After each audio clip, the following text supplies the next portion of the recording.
October 24, 1944. The Vosges Mountains in eastern France were a place that seemed designed to break soldiers. For 3 days, the rain had poured without mercy, turning narrow mountain trails into rivers of mud that swallowed boots and clogged the wheels of supply carts. Thick pine forests pressed in on every side, dripping water like a steady clock. The fog was so dense that visibility dropped to 10 feet, a world of shadows and shapes where a man could vanish between one step and the next. The temperature hovered just above freezing, the kind of damp cold that seeped into bones, making every movement heavy, every breath a chore. Into this world marched 275 men of the 1st Battalion, 141st Infantry Regiment, the Alamo Regiment from Texas. They were veterans, scarred by Italy and hardened by months of brutal combat. But even hardened veterans knew when orders smelled wrong. Their commander, Major General John Ernest Dahlquist, had ordered them to advance 4 miles beyond friendly lines to seize a ridge near Fontaine. The orders came from miles behind the lines, where maps looked clean and objectives neat. But Lieutenant Martin Higgins, the battalion's operations officer, understood what those maps did not reveal. There would be no flank protection. There would be no reserve behind them. There would be no secure supply line.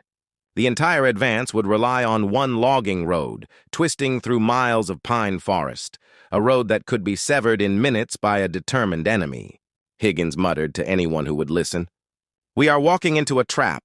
By noon, the battalion had reached their objective, a wooded ridge designated Hill 205.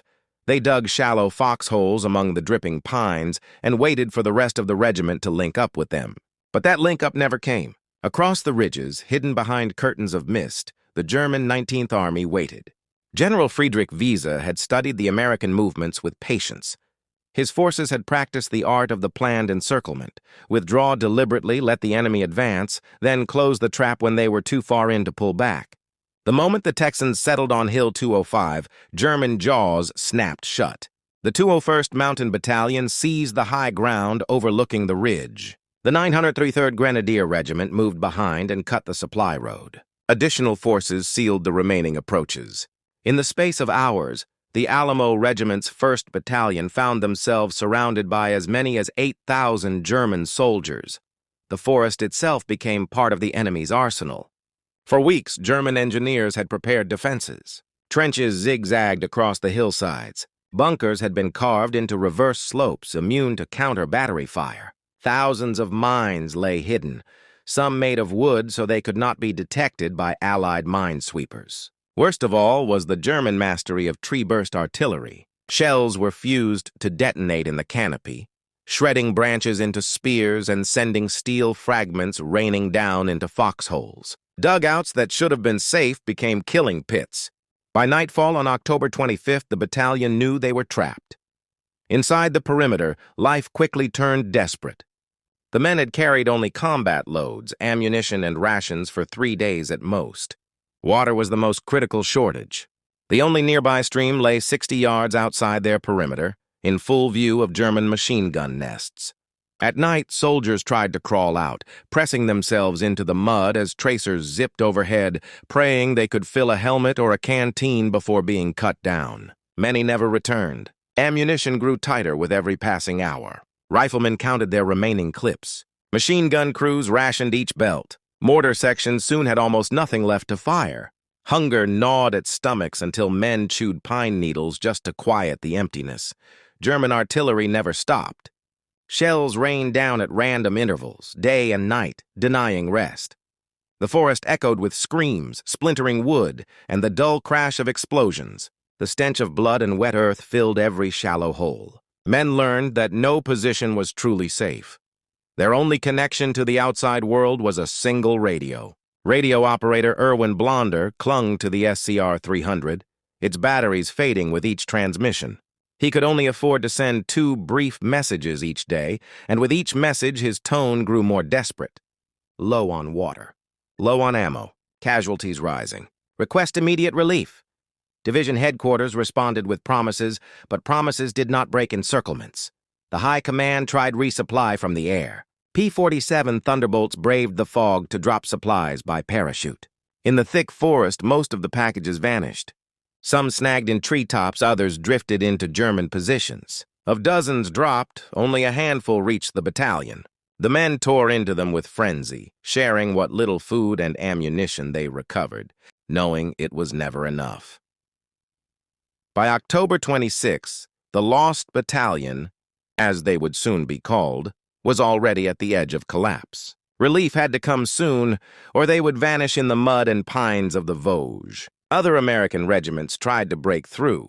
The rest of the 141st Infantry pushed forward but advanced only 800 yards before German fire pinned them down. The 142nd Infantry attempted a flanking maneuver through a neighboring valley, only to stumble into a minefield already registered for German artillery.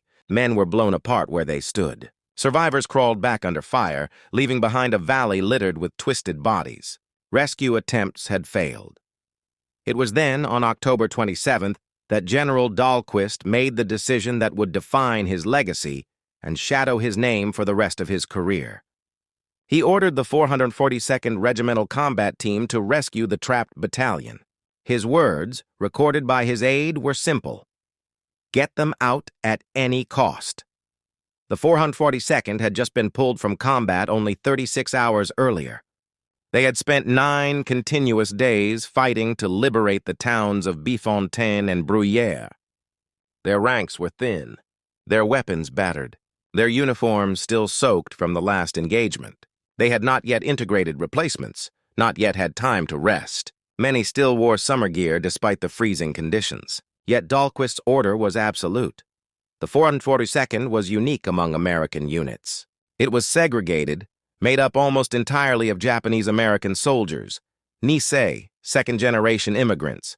While these men fought in Europe, their own families languished in internment camps across the American West, imprisoned under Executive Order 9066.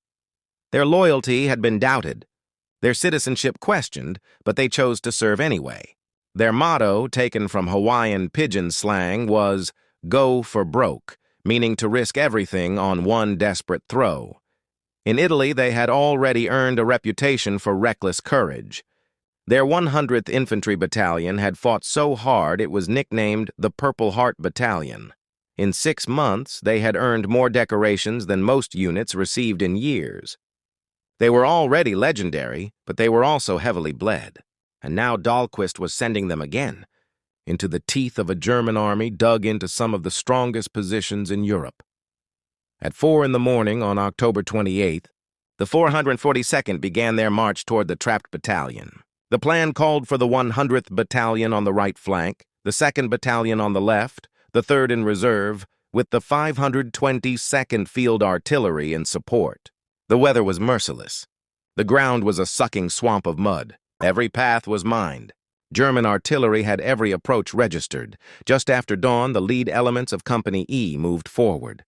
They had barely entered the fog when German MG-42s opened fire. The ambush was devastating. Men fell instantly, cut down by sheets of bullets. Yet the 442nd did not fall back. They fixed bayonets and charged directly into the guns. American doctrine said firepower should precede movement. The Nisei ignored doctrine. They relied on aggression and shock, closing the distance before the enemy could react. Grenades silenced one nest, then another. The Germans, expecting retreat, found themselves overwhelmed by men who advanced through their fire. On the opposite flank, Company K entered a minefield. The first blast tore off a soldier's foot at the ankle. Medics rushed forward. More mines detonated. The company froze. Engineers crawled forward on their bellies, probing the ground with bayonets inch by inch. Progress slowed to a crawl. Every few feet, another blast shook the trees. The forest floor became a place of sudden violence, where each step could mean death. By the end of the first day, the 482nd had advanced less than a mile. Casualties mounted. The ground they gained was paid for with blood. Yet they had discovered something vital. Ahead of them, along a series of ridges, lay the main German defensive line. And at the center of that line stood Hill 617, a steep ridge bristling with trenches, bunkers, and artillery. The fate of the lost battalion would be decided there. The Nisei soldiers dug in for the night, cold, wet, exhausted, knowing that the worst was yet to come. October 29th, 1944. Dawn seeped through the pine forest in dull gray light, mist hanging thick, branches dripping cold rain. The men of the 442nd Regimental Combat Team rose from shallow foxholes where they had shivered through the night, their uniforms soaked, boots caked in mud, rifles crusted with grime. No breakfast waited, only damp K-rations and a cigarette passed from hand to hand. They knew what was ahead. Scouts had confirmed it. The Germans were dug into Hill 617, a steep, forested ridge that dominated the valley. It was the last barrier between them and the trapped 1st Battalion of the 141st Infantry, the Lost Battalion. To reach their brothers, the Nisei would have to break through this wall of steel. The Germans had every advantage. The ridge bristled with bunkers, machine gun nests, and mortars. Trenches zigzagged along the slope, protected by barbed wire and mines. Heavy artillery crouched behind the ridge, ready to rain fire at the first American advance.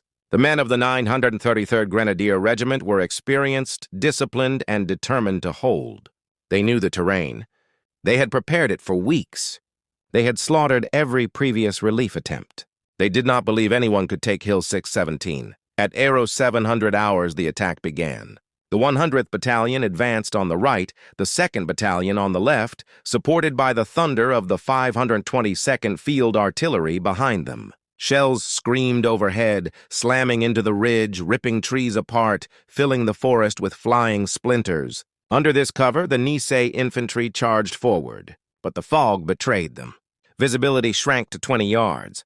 Artillery rounds landed short, bursting among friendly lines. The Germans, shielded in dugouts, waited until the Americans were halfway up the slope. Then their machine guns opened, the forest erupted with death. MG-42s spat streams of bullets that scythed through branches and men alike. Mortars thumped, raining shrapnel into advancing squads. Screams echoed, drowned by the crash of explosions. Soldiers dove for cover, clawing at mud, trying to disappear into the earth. Yet still they moved forward. Company E bore the brunt. Their captain, Edward Spike Purcell, shouted over the din, urging his men onward. Go for broke! They surged uphill, tossing grenades, firing rifles, closing with the enemy. The slope was so steep that men clawed at roots and rocks to pull themselves upward, rifles slung across their backs, grenades clenched in teeth. Germans rained fire down on them, but the Nisei would not stop. On the left, Company K was pinned down. 2 machine gun nests dominated their sector, each covering the other. Every attempt to move ended in casualties. Then Technical Sergeant Abraham Ohama, a Hawaiian of Japanese ancestry, crawled forward alone. With grenades strapped to his chest and rifle slung, he crept within 15 yards of the first nest. He rose, charged, and hurled grenades into the gun. The blast silenced it, but Ohama was cut down by the second nest. Inspired, his squad leapt forward, stormed the position, and wiped it out. The price was heavy, but the line cracked open. By midday, the ridge was littered with bodies. The forest floor was churned mud, tangled with barbed wire, scattered with broken helmets and torn packs. Smoke hung low, stinging eyes, choking lungs. Yet the Nisei pressed higher. They fought bunker by bunker, trench by trench, using bayonets and grenades when rifles emptied. One squad was reduced to 3 men, yet they refused to pull back. The hill swallowed companies whole, but the survivors kept climbing. The fiercest fighting came late in the day. Company I, tasked with storming the ridge's center, faced a wall of fire so intense it seemed impossible to cross. Their commander, Captain Jack Nishimura, fell within minutes, shot through the chest. Leadership passed to the sergeants, who screamed orders and rallied men under fire. Sergeant Alan Ohata, wielding a Browning automatic rifle, charged into the storm. With his assistant gunner beside him, he raked German positions with fire, mowing down enemy squads, holding ground against counterattacks. For hours he kept his weapon hot, barrels smoking until dozens of Germans lay dead in front of him. He would later be awarded the Medal of Honor, though in that moment it was survival. Not medals that mattered. As darkness fell, the 442nd clung to a tenuous foothold on Hill 617. The ridge was not yet theirs, but the Germans had been shaken. They launched counterattacks through the night, small groups trying to infiltrate and cut throats in the foxholes. But the Nisei met them with knives, rifles, and grenades, turning the darkness into a frenzy of close combat. By dawn on October 30th, the hill was littered with German dead. The 492nd had no choice but to continue. Exhaustion was total. Some men fought in a haze, automatic, barely aware of their surroundings. Bandages soaked through with blood were not changed. There was no time. Medics crawled under fire, dragging men back, working until their hands were raw and their morphine gone. Food was gone. Men chewed leaves to keep hunger at bay. Still, the advance pressed on. On October 30th, the assault resumed with a fury. Every surviving man of the 2nd and 3rd Battalions joined the push. Mortars fired their last rounds. Riflemen fired until barrels smoked. Then, when ammunition ran out, they fixed bayonets and charged. The Germans, stunned by the relentless pressure, began to crack. Trenches that had seemed impregnable were overrun by men screaming "Banzai!" Not in loyalty to Japan, but as their own ironic cry of defiance, a weapon turned back on their enemy. By late afternoon, the German line finally buckled. Survivors fled downhill, abandoning positions littered with bodies. Hill 617, the fortress ridge, had fallen. But victory was not triumph. The 442nd had paid an unthinkable price. Entire companies had been reduced to handfuls. The 100th Battalion had lost nearly half its strength. Company I, which had stormed the center, counted only 8 men still able to fight. Across the regiment, casualty rates soared above 50%. Hundreds lay dead or wounded on the ridge. The survivors, too exhausted to cheer, simply slumped in the mud, staring blankly into the fog. That night, the Nisei moved forward again, deeper into the forest. Resistance was scattered now, the German defense shattered. On October 31st, they pushed into a ravine near the hamlet of La Houssière. Scouts reported movement ahead, American helmets, American uniforms. The first contact was tense, rifles raised, shouts ringing in the mist. Then someone cried out, "It's the Alamo, boys!" Out of the fog stumbled the survivors of the lost battalion. Faces hollow, uniforms in tatters, eyes sunken with hunger and sleeplessness. Of the 275 men who had entered Hill 205 5 days earlier, only 211 remained. They had been without food for days, without water for nearly as long, living on rain and roots, fighting with dwindling ammunition, repelling German assaults again and again. Many could barely stand. Some wept openly at the sight of the rescuers. Others simply collapsed, relief too overwhelming to express. The Nisei carried them out, lifting men onto their backs, sharing what little food and water they had left. For those brief moments, the divisions of race and policy meant nothing. American had saved American. Soldier had saved soldier. The battle for the lost battalion was over. But its cost would echo forever. In 5 days, the 442nd had suffered over 800 casualties to rescue 201 men. Companies had been annihilated. Families would receive telegrams of loss. Yet the regiment had accomplished the impossible. They had broken the German line, taken the impregnable ridge, and saved their brothers. For their actions, the 442nd Regimental Combat Team became the most decorated unit in American military history. In less than 2 years of combat, they would earn over 18,000 awards, including 21 Medals of Honor, 9,286 Purple Hearts, and 7 Presidential Unit citations. But the numbers could not capture the reality. The sight of boys charging into machine guns with bayonets fixed, of medics binding wounds under fire until they themselves were killed, of soldiers who fought not just the enemy, but the doubts of their own nation. When the survivors of the lost battalion were led back to friendly lines, General Dahlquist ordered the 442nd to parade for him. He expected a regiment. What stood before him was a fraction of that. A tattered line of exhausted men, gaunt, mud-streaked, eyes hollow. He was said to have asked where the rest were. The reply was blunt. "Sir, this is all of us left. The Vosges Mountains claimed many lives that October, but they also forged a legend. The 442nd had proved, beyond doubt, loyalty not just to their flag, but to their brothers in arms. They had gone for broke, and though the cost was staggering, they had not failed." In the silence after the guns, Among the shattered trees and the churned mud of Hill 617 lay the story of sacrifice and brotherhood that would echo across generations. The lost battalion had been saved. The 442nd had written themselves into history, not with words, but with blood.